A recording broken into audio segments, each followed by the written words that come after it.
آپ حدیث پاک دیکھیے، اللہ کے پیارے رسول صلی اللہ علیہ وسلم نے فرمایا ہے کہ جب تم سوتے ہو تو شیطان 3 گرہیں لگاتا ہے، گنڈا 3 گرہیں لگاتا ہے تمہارے کان میں اور کہتا ہے سو جا سو جا سو جا، رات لمبی ہے۔ حضور فرماتے ہیں جب بندہ سویرے اٹھ کے اللہ کا ذکر کرتا ہے، چارپائی پہ اٹھا، اس نے اٹھنے کی دعا پڑھ لیا، الحمدللہ کہہ لیا، اللہ اکبر کہہ لیا، یا اللہ تیرا شکر ہے، اپنے لہجے میں کسی طرح اللہ کا ذکر کر لیا، جب وہ رب کا ذکر کرتا ہے تو شیطان کی پہلی گرہ کھل جاتی ہے، اور جب وہ وضو کرتا ہے تو دوسری کھل جاتی ہے، اور جب نماز پڑھتا ہے تو شیطان ویسے ہی دور ہو جاتا ہے۔ لیکن حضور فرماتے ہیں جو صبح سویا رہے وہ گرہیں قائم رہتی، جو صبح اللہ کے ذکر سے، وضو سے، نماز سے شیطان کی گرہیں توڑ دیتا ہے، وہ تازہ دم اٹھتا ہے، تازہ دم۔ ہم صبح تازے نہیں اٹھتے، فریش نہیں اٹھتے،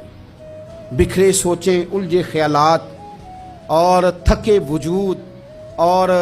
گھٹن والا ہمارا ذہن۔ وجہ کیا ہے؟ وجہ میرے عزیز صرف اتنی ہے کہ ہم رات کو دیر تک جاگتے ہیں، صبح دیر تک سوتے ہیں۔